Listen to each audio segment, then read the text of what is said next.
have you up here. It's always good to be here, Clark. Yeah. Good to see you again, mate. It's been too long. We've had a great hunt this week. Peter Johnson and Craig Golding, Camillo and Andy here, and yeah, we just a chance to sit down and have a yarn about the state of things here in Queensland. And Peter, a lot of people don't know you, but you spent a massive amount of time in New South Wales there in Nepean Hunters. Yep, we've been past president of Nepean Hunters for 7 years, and also I had a good shot at getting in as the third member of the Shooters, Fishers and Farmers Party in the upper house of New South Wales. Yep. And I think, Clark, using that might be a good segue into why it's important for Queenslanders to get behind the Shooters, Fishers and Farmers Party. Yep. Because it's a totally different system in New South Wales Parliament, what Queensland Parliament has. We have an upper house, which is the House of Review, or the House of Checks and Balances. And therefore you can have government formed in the lower house, but your laws are passed through the upper house. In Queensland you have the one house. That was the trade-off for having a 3-year term in Queensland. When was that set? That was back in 1980 something, I think. Right. Yep. The last review. Now you get laws here in Queensland passed through without proper review. Right. And that's why it is important for Queenslanders to get behind the Shooters, Fishers and Farmers Party to increase the vote, because you can't hold the balance of power in the upper house where the laws are made. You have to control the balance of power. Now, of all your electorates in Queensland, and I think there's 40 odd or 50 electorates, you need to have at least 5 or 6 seats to be able to say that you're a crossbench party, and therefore minor parties can hold the balance of power. You've only got to look at how Pauline Hanson can control in other areas in the upper house.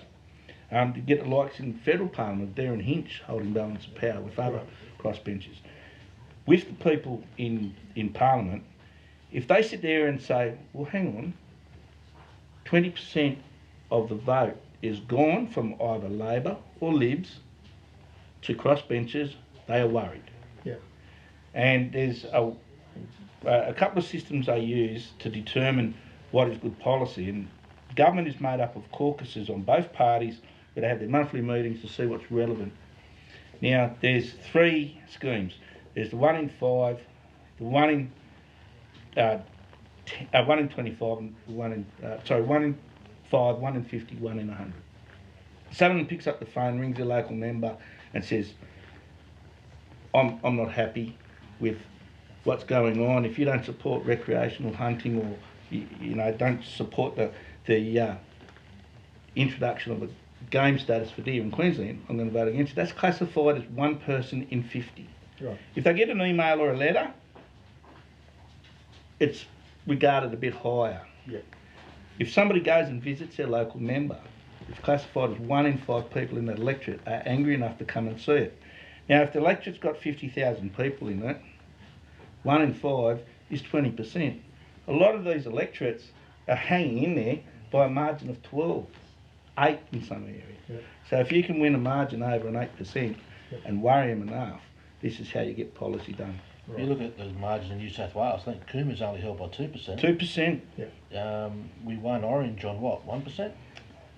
It was a 70% swing. 70% swing. 70% swing. Now, but historically, really, our hunters and our anglers haven't really got behind any party and stood their ground, have they? They've been pretty laconic on that. Yeah. It's been, and as Craig knows, Craig's an avid hunter and fisherman like myself. For a long time, we've just lied down and accepted it. Yeah. I mean, we've got marine parks introduced without proper science, and trying to introduce deer as a pest species in Queensland is done without proper science. Hunters and anglers are their own worst enemy. They have been. Yeah. It's that whole, she'll be right, mate, someone else will pick up the load and do the job for us. Well, they won't. The government is working on a system of divide and conquer. Yeah. And we're falling into that trap, you know. In New South Wales, we've gained lots of ground through public land hunting, increase in rifle ranges, grants for shooting clubs, because we voted and got the Shooters and Fishers Party in. Yeah. They are the only pro-hunting and shooting political party. Well, that's something like up here in Queensland. We've had a lot of support in the past with Cattle Party. Yep. They've been excellent up here. We're down. But at the moment, we are asking the different parties to put down what they actually stand for. Do they stand for hunting, or do they stand for eradication? It seems to be at the moment that there's a choice between unsustainable management and sustainable management. And we've, in Ridge Group, have always pushed for sustainable management of all our assets that we can. If there's an animal that can be managed and utilised for the good of the community, let's do it.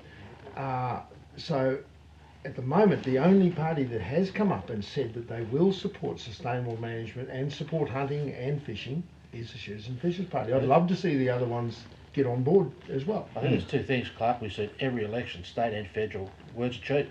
Words are cheap. Yes, we'll support the shooters. Yes, we'll support new rangers. Yes, we'll put a moratorium on marine parks.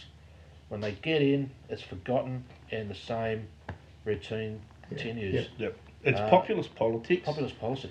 And the Greens influence.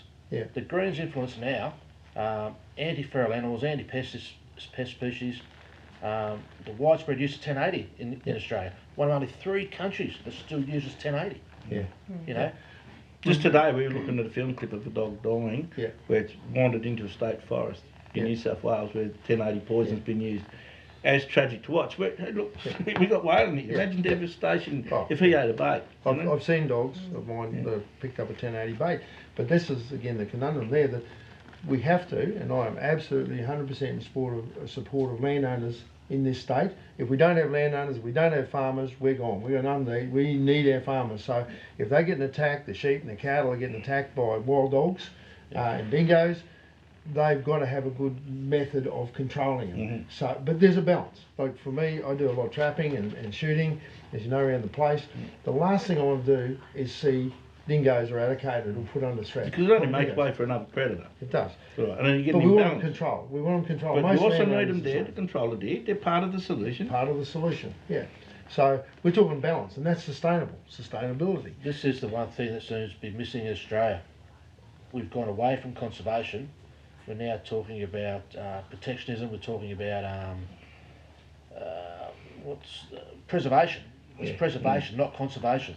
We're locking up vast tracts of land that nobody can use, so it's preserved.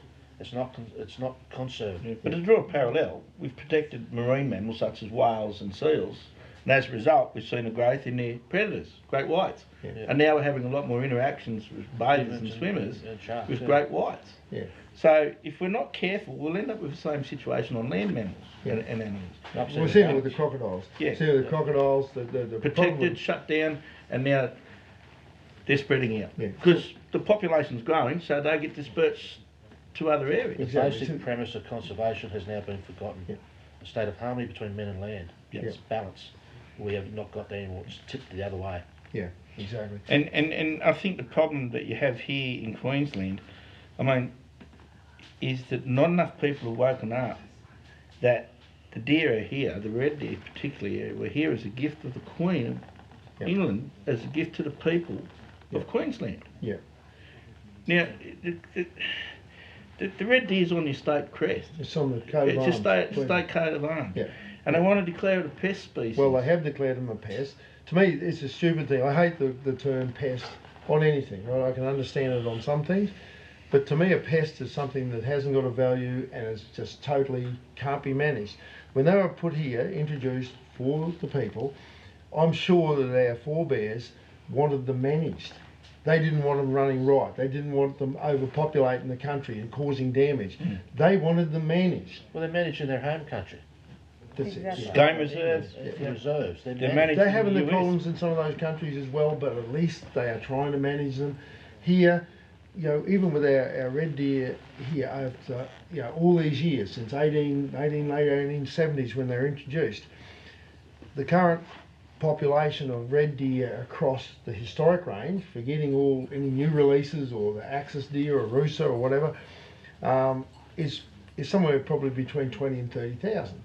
So after all those years, 140 years, they've only reached that. They're not going out of control. We might only need an extra 5, 7,000 deer taken a year at the moment, breeding hinds, to keep the population level. It is not we're not talking millions of red deer. And therein lies the problems that we were talking earlier about, that we can be our own worst enemy because everybody's focused on taking heads. Yeah, yeah. Now, in other projects I've been involved with, the Blackfellow scheme and other places, for every head you take, you've got to take 2 hinds to maintain the balance. And not only that, where the Ridge scheme is so successful is that you're managing out bad genetics. Yeah. You're taking out those bad heads. Gary, you've been involved in a long time, haven't you?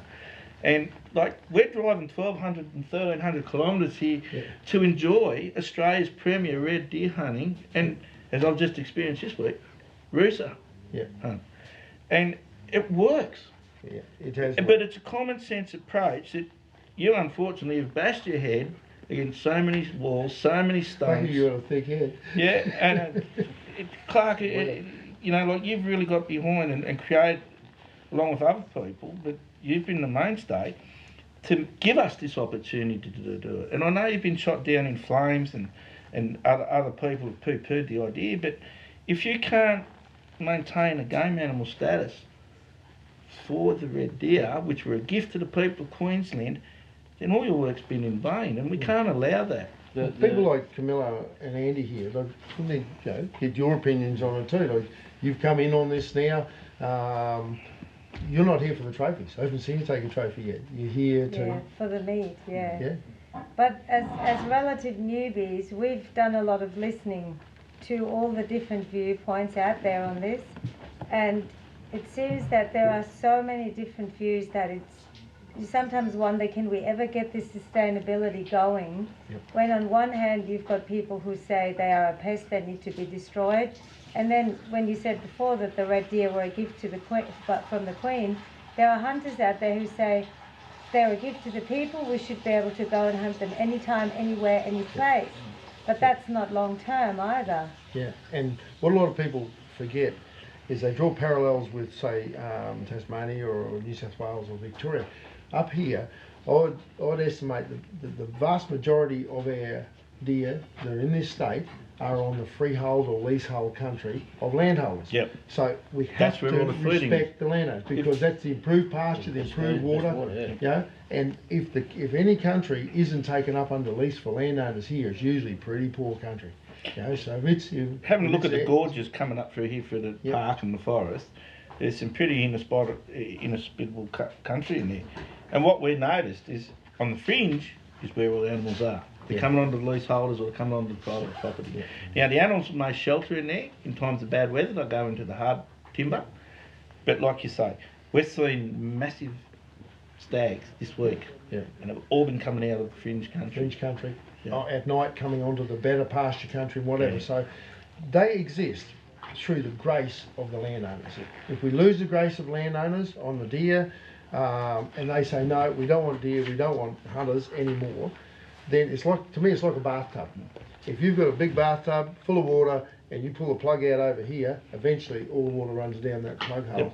And the vast majority on the landowner's country, if we see that we have eradication efforts, they're talking control, government biosecurity is talking we must control, but they're saying increase your control efforts in times of drought when the animals are at their most vulnerable. They're not talking get them to a level and hold them at a level which is sustainable. They're talking increase your control down, down, down, down, down until there's nothing left.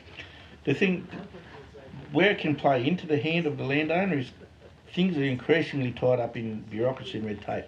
You can't harvest your trees because of vegetation laws. If the live cattle export market collapses again, the cattle have got no value.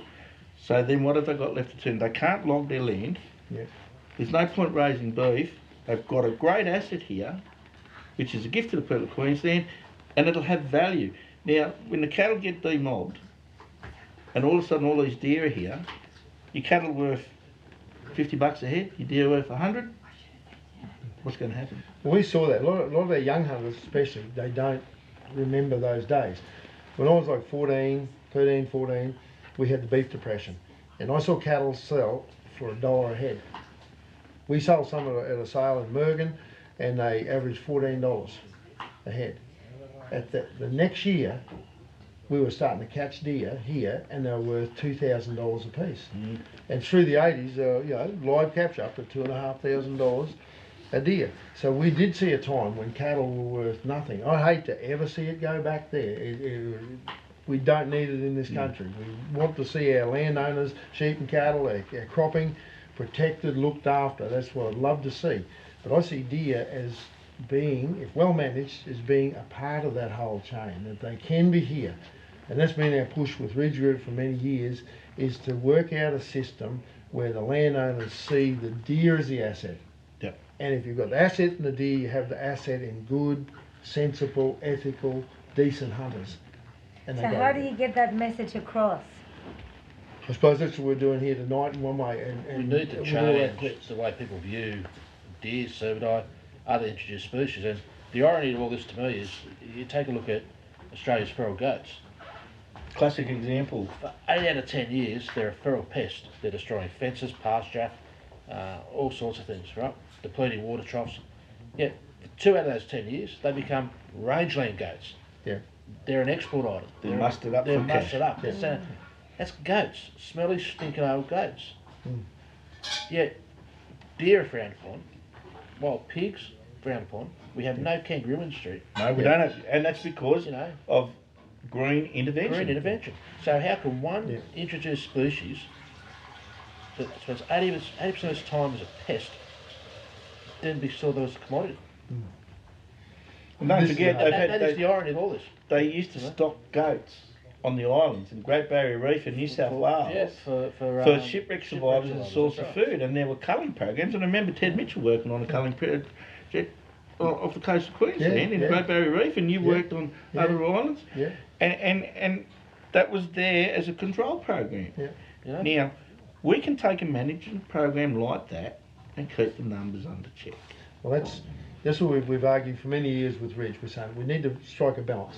For a start, we either have to decide, as a society, do we want unsustainable management, which means control, down to nothing. It's eradication. It's eradication, just in another name. Yeah. Or do On we zero want- tenure, as they call it. It's like on these beautiful chiddle deer up there at Charters House.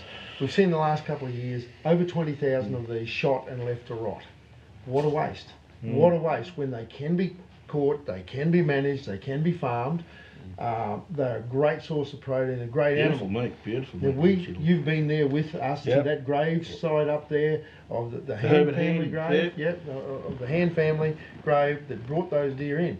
They didn't bring them in to be a problem. They didn't They bring brought them them in to as be a source nasty. of protein. They didn't have refrigerators or aeroplanes or semi-trailers or anything like that. And They brought them in there for the people because they were really appreciative of a piece of good. Drought-proof cattle weren't experienced There's no then. Brahmins. There was no Brahmins. No. Yep. So what they did is they said, these deer, sub-temperate and tropical deer, will survive in this country because we've seen it in India and Ceylon, as it was called back in those days. Yeah. I was there and I experienced seeing herds of 300 and 400 and 500 cattle. Yeah. And you're telling me now they've just been shot because they're a pest. Many of the properties have been decimated and just left lie.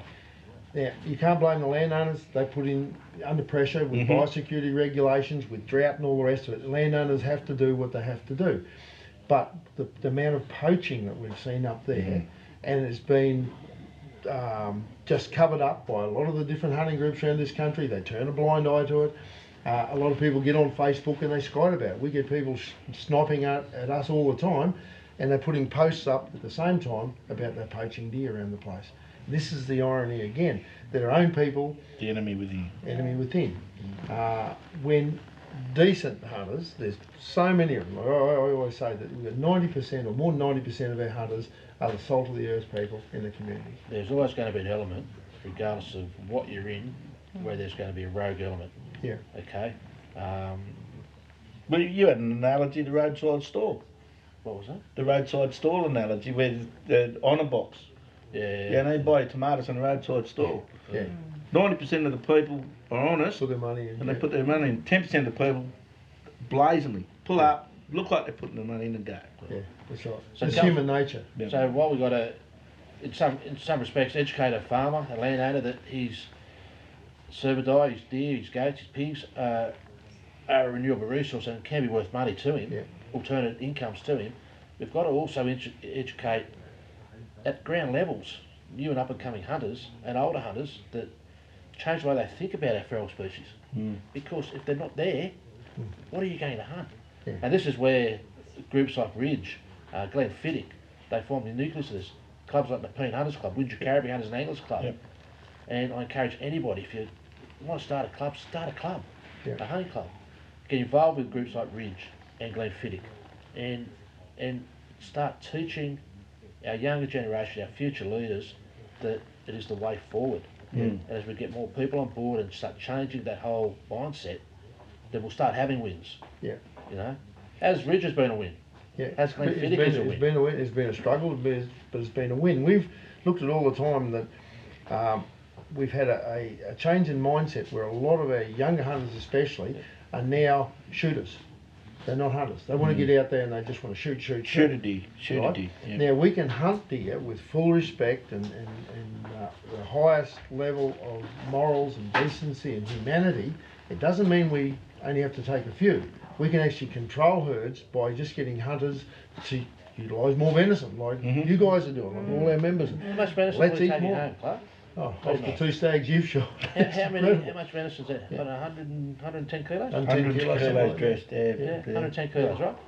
Now, Going to keep me and Linda in venison and you and Francine in here's the other venison for a thing. long We time. need to be putting pressure on our peak bodies, our hunting magazines, our hunting magazine editors, to do articles on utilising this stuff better and changing the way hunters think. They have the ability to change that. And our hunter education programs that we do at Nepean is all about taking the animal and doing, first of all, a visual inspection of the animal and teaching people that a herd animal that's out on its own is obviously a risk. Because it's shunned from the herd, it's got health issues. It's potentially. So we look for healthy animals. Then take the animal. Then we do immediately a post-shot post-mortem, anti-mortem, and then we teach them about diseases that they'll find, retrophalangeal lymph nodes, and and we'll start looking for tuberculosis. And goats, as you said, 80% of the time is classified as a pest because they carry Q fever, which can cause mass abortion of sheep fetuses. And now all of a sudden, when things are right for the industry, they're bringing $1 a kilo more on the hook than what sheep or trade weight lambs are. So our program is to teach people that is a sustainable use of ethical game animals. Pick up on one point there. We've tested over the years, because I was involved in the live export of many deer for many years, and in the deer industry with farm deer for my whole life. And we've tested now, I wouldn't know how many thousands of deer up here, and I've tested every deer that comes through here with hunters that take it, and everyone I've guided. Everyone I've checked, I have yet to see a diseased deer. I have never seen one with any disease. We never picked up any disease. They're the cleanest animal, wild deer I have ever seen. They don't carry zoonotic diseases like feral pigs are the worst animal. Feral pigs for spreading disease. That's a different thing. This is all documented. Then you've got your goats. Okay, but then your deer at the top of the chain as far as being a clean animal. And so they don't really carry zoonotic diseases like we see in pigs with leptospirosis and brucellosis. They have the potential, and they have issues overseas with especially disease. If their numbers get out of control, that's right. Then you have those things coming. That's right. But for the years I've been coming to Ridge, I'd like to say I've taken great 6/6s, but I come here and concentrate on taking out the weaker genetics. How many of the people that you brought up have taken cracker heads? You always seem to be the one. Leon Smithy. That's it. There's a good head. Lloyd Marine's young fella Andrew got a great cracking head on his first trip up here. But that's all part of the valuable experience of teaching the younger generations what it's about. Now, if they sit there and they can look at that head for the rest of their life and go, you know what, I want to devote myself to make sure other people get that chance. I think that's the door to the future. It is. And you're raised in blaze. That's another part of it, and then becomes your future leaders. Exactly. We've had a lot of people up here that won't wear blazes. Some of them vocal on Facebook. Rah, you're an idiot if you wear blazes, this sort of stuff. we've got an old saying here that poachers don't wear blaze. Poachers don't wear blaze. Poachers don't. So they're usually putting a stamp on themselves. If they're not Yeah. happy to walk out hunting with a blaze cap or whatever on, it means they're a little bit Property, suspect. Napoleon hunters, we've got several club properties that we hunt on, and one of the rules is you must have a minimum blaze orange hat. Yeah. Now the property owners will tell you, their peace of mind is they can see that a long way away and they know where someone is. Yeah. And they can get them on the 2 and say, hey guys, you shouldn't really be up that paddock, I'm going to start lambing up there. You've gone one gate too far. Yeah. For me, it's personal safety. Now last year I hunted Montana. Yeah. And you've got to wear blaze orange hat and a vest, a minimum 400 square inches. And I can tell you what, Deckett Flats, which is the main migratory route of elk out of Yellowstone National Park, you see a lot of blaze orange dots. You know where they're and the good thing about blaze is this afternoon, you two, Carmelo and Andy, you stuck out really well. We're up on the hill and we're looking out. There they are there. Yeah, mate. when you were over. And that's the thing with it. That a lot of our knockers, and there's got some vocal ones out there, that and we've got to understand them. They've got a point of view, but they say you've got to always identify your target, and you must always identify your target, definitely. But you've also got to be able to see what's behind your target, in front of your target, or whatever.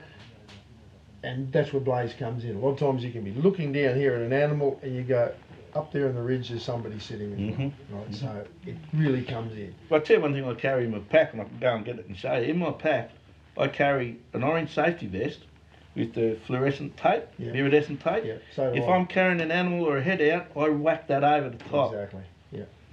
Because people have been shot in New Zealand and in Victoria, but have been carrying an animal out. Yeah, exactly. Yeah. Well, it all comes together.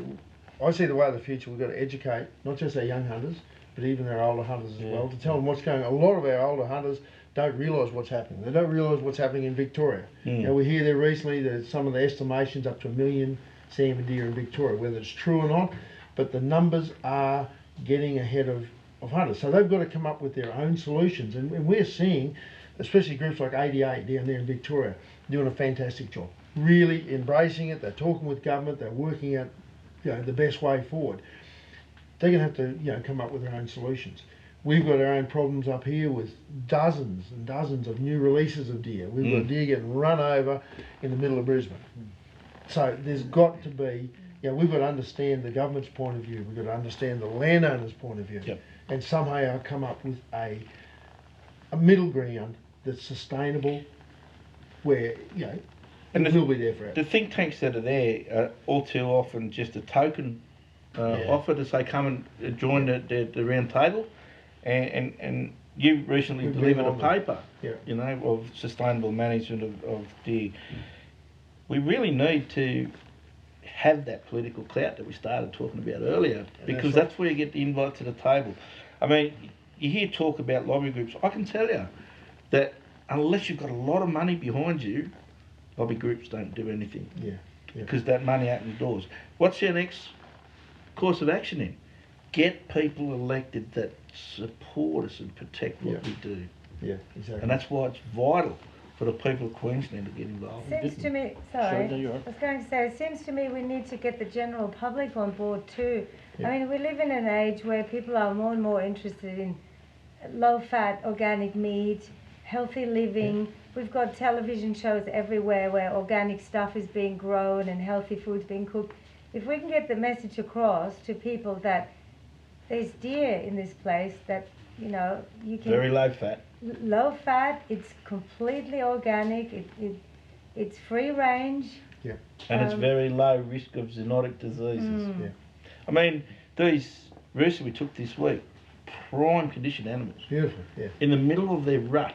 Exactly. Okay. With an inch of fat on them. With an inch of fat on them. Now, I think it was deer average between 7 and 4.5% body weight fat. So it's a lean meat. Whereas you go to elk at 2%. Yeah. Here's a great source of protein. Yeah, it is.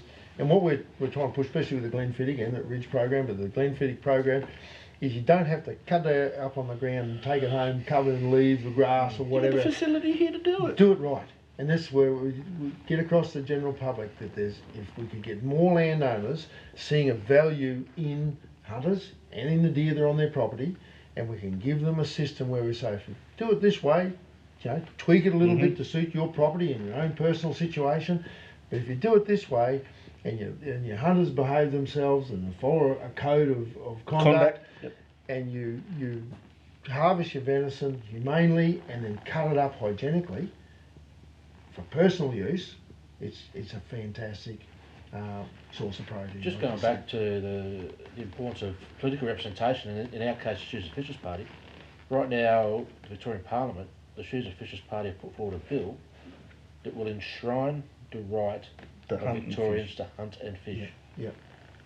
Enshrine your right to hunt and fish. Exactly. Yeah. I mean, So we take that for granted, but it can be taken away from us. Exactly. They banned the parks, marine parks, greyhound industry, banned overnight. If they can do it to greyhounds, they'll do it to fishing.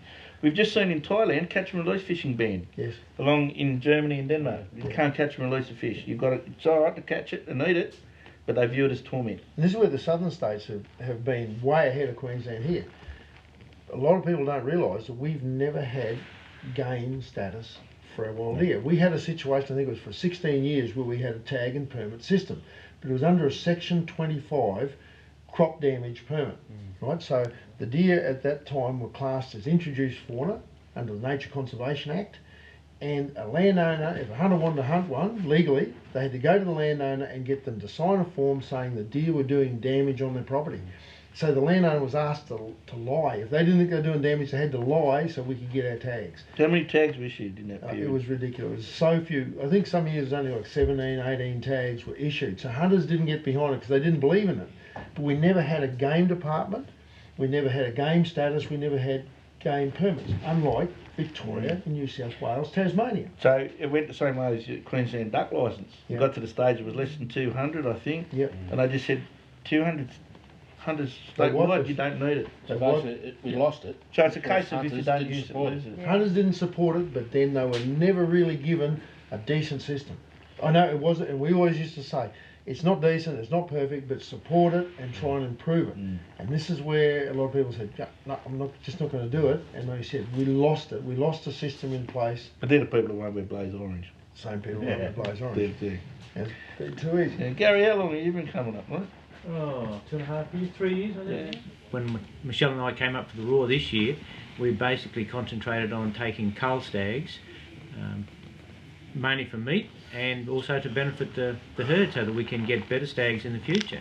Michelle did take a nice double four stag, which is what she wanted, but my primary role was to shoot a cull. My head's on the wall, I've got no more room left, why shoot another head? Mm-hmm. I'm here this weekend to shoot a hind for meat. And that's my primary role for being here this weekend, is just to get some meat and get some good meat on the table. But your experience, you know, you've seen, like, every couple of years, you're seeing more and more great heads. Yeah, that's right. And because of management. And the herd management is good because you're not seeing 200 or 300 hinds. You know, you're seeing pods of 10s and 20s. Yeah. So the balance is right between taking the heads and taking the meat out of it. How many jawbones we got hanging up out there, Andy, out the front there from even this year? You know, we've got over 130 jawbones hanging up there, and nearly all of those are cull hinds and cull stags. Yep. So, Yeah. Yeah, My Michelle and secretary- we came up for the rut this year, and we both shot a cull stag each. Yeah. And Michelle took a trophy as well, but you know, we took 3 deer, but 2 of them were culls. Yeah. And that's what we were planning to do, was to take culls to better the herd Exactly. Yeah. and get some meat for us. And you know, we were told years ago, you can't shoot a stag after February, the meat's no good. Leave it in the paddock. You shoot it, leave it in the paddock. Well, that's the biggest load of rubbish going. Yeah. You know, we've got, mine was a 10-year-old stag I shot this year, and it's beautiful. Yeah. And it's like the other fella said, the spikers are the best you're ever going to get. Yeah. You know, like, I think that's an excuse for people that couldn't find a good stag. You know? But, like, we've done it through the Nepean Hunter Ed course, was written by Dr. Jason Flesh, Yeah. who worked under Rob Mulley at University of Western Rob, Sydney. yeah. And Jason did his thesis on the edible qualities of deer. Yeah. The best eating was a dry doe, closely followed by a young hind or doe, and then your spikers came into it. But you've got to take into effect your taste and also your sheer strength of your teeth to cut down for the muscle fibre, and that's where the dry doe won out. But I'm surprised at the eating quality of these stags in the rut, these Rusa. Some of our reds here, a lot of our reds we're taking in late velvet when they form their heads. So you can see them and they form their heads. And they're not quite testosterone laced. There's no testosterone levels high in them, but they got this much fat across their rumps. And you can look at them and say that's an older stag. He's got a lower potential head on that stag for his age. Might be 2-3, double 3, something like that. Those ones eat like you wouldn't believe. Yep. That's some of the best venison that comes off this country are our older stags when they're in velvet, or even now some of the ones just before they get into hard antler. we took one the other day now prior to casting their antlers, and he was a big 3-4, 11 years old. And he talked to the guy and said he is eating unbelievable. So it's all there, it's there, and that's why we love to see people like yourselves up here, Camillo, getting involved, and it's the way of the future. Well, I guess as a newie, I still regard myself as a newie. The thing is, what you're saying is quite true. Is basically when you start with this hunting business, you always go there to shoot something. Let's face it. I mean, you get excited about the idea of going out there and see what you can get, and first thing that moves across, you think that you gotta shoot it because you're not gonna see anything again. And that's the beautiful thing about a place like this, that basically, I remember very clearly the first time that I came here, within 10 to 15 minutes driving in the property, we saw 3 species of deer just on the spot, you know. We saw first some fallow deer, then we saw some rusa, and then we saw some reds, and you know, that urge to actually say, I gotta hit whatever I see, it's gone. And then you realize that the only reason why you can enjoy a hunting experience like that is because you have to be educated in a way that you can actually enjoy your hunting in an ethical manner, in which you are allowing the next person who is inexperienced in hunting but wants to learn to hunting to go through exactly what you did. You know, it's to see somebody else coming through and thinking, it's not about just blasting whatever comes your way. Exactly. It's about basically how can I ensure that the next person behind me will have a similar experience to mine. It's a shared situation. And that is what the problem is with a lot of our own shooters, That's what we got. as opposed to hunters people. Hammering away and changing the perception that our deer are pests. They have a renewable resource, and we got to just keep hammering away and getting at the ground level, and also trying to change the perspective of our older hunters. But it's going to be constant. It's just There's a measure there, 5 steps of a hunter, and it's also said about fishermen. First step is you want to get a deer. You want to get a deer, you read everything about a deer. Second is you get your deer and you get more involved into it, and you get to a third stage where you want to kill every deer. And then once you do that and you've killed a lot of deer, then you get to the stage of you start saying, I'll let that go, let it grow. And then the 5th stage is you may only take a meat animal once or twice a year and then go out photographing all those. And it's very similar. If we don't have this let it grow and let it go ethic about us, we're not going to see deer as they should be seen. We're going to see a lot of poor genetics go through, and therefore we're not going to get the benefits. And if there is to be a deer industry, you need strong genetics. Well, I'm firmly behind the deer industry. I've been in the deer industry my whole life.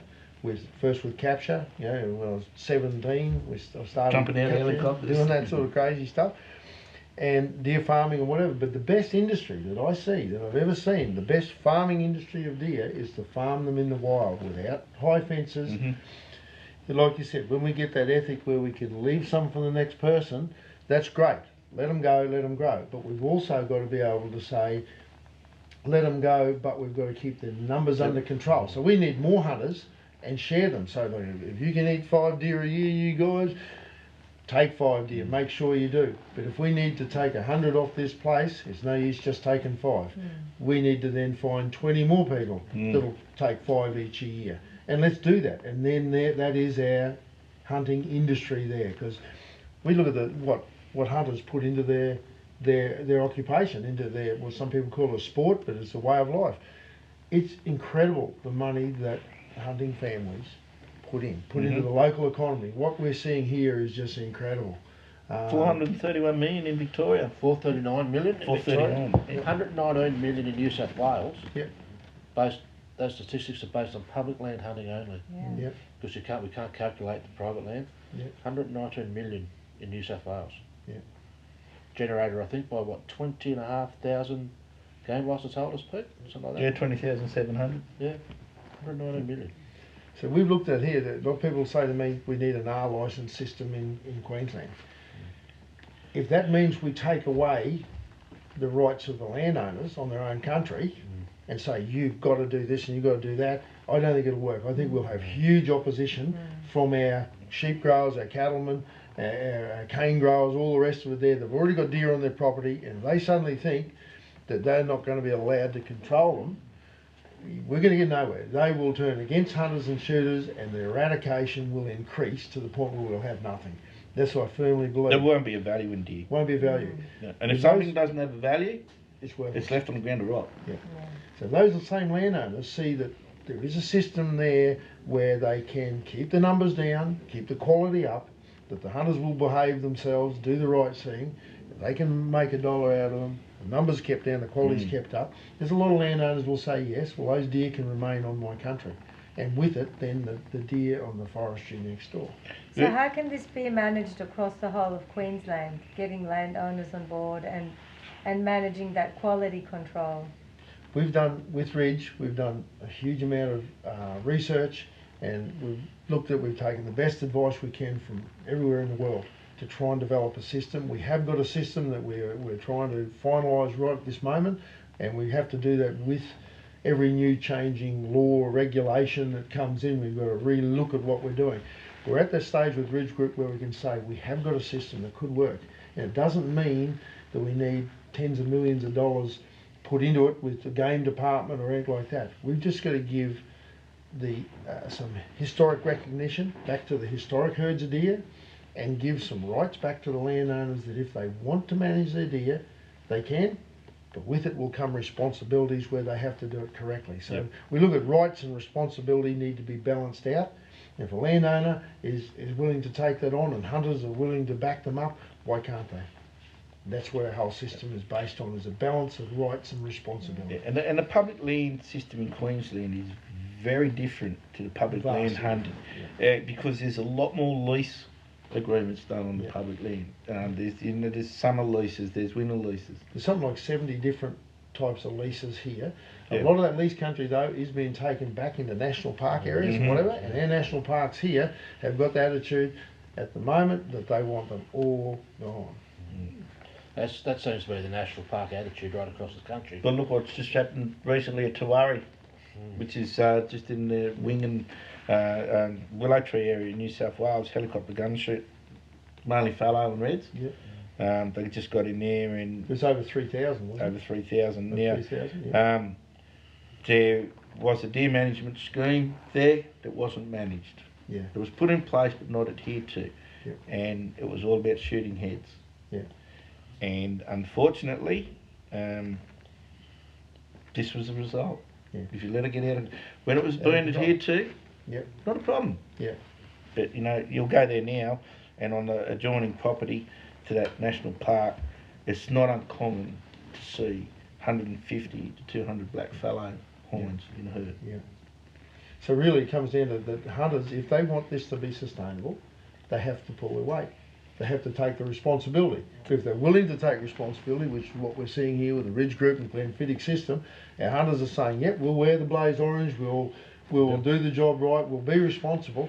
Well, people are willing to be responsible, ethical, humane with what they're doing, well then they should have the right to manage those animals. And look what they get out of it. The benefit is they can go to places that are part of this scheme, and they can go and not just rough it. The ablutions set up, there's lean-tos, there's cooking shacks set up all across these, because the property owners understand the worth of the hunter coming here. Exactly, yeah. And all I can say to hunters out there is you're either part of the solution or you're part of the problem. It's dead right. That's probably okay, get on the really bus good thing, and get out there and like be like us to travel 1,400 kilometres to come and experience some of the best red deer and rooster hunting in the country. Yeah.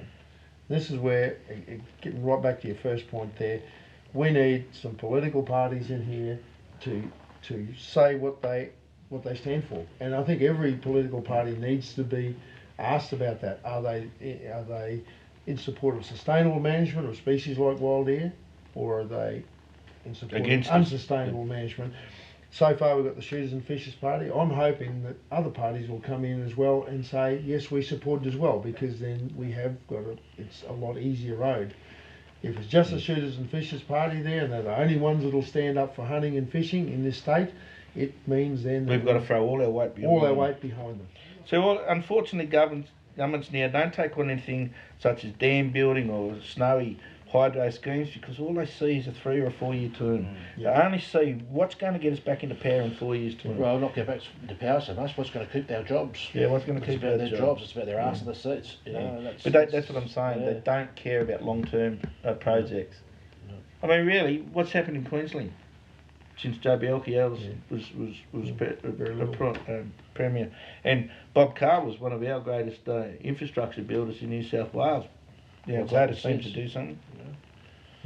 Yeah, so this is why you've got to get out there, get vocal, support the people that will support what we do. Excellent. It's not a sport; it's a pastime. It's a way of life for many of us. Exactly. And there is nothing. There is culture.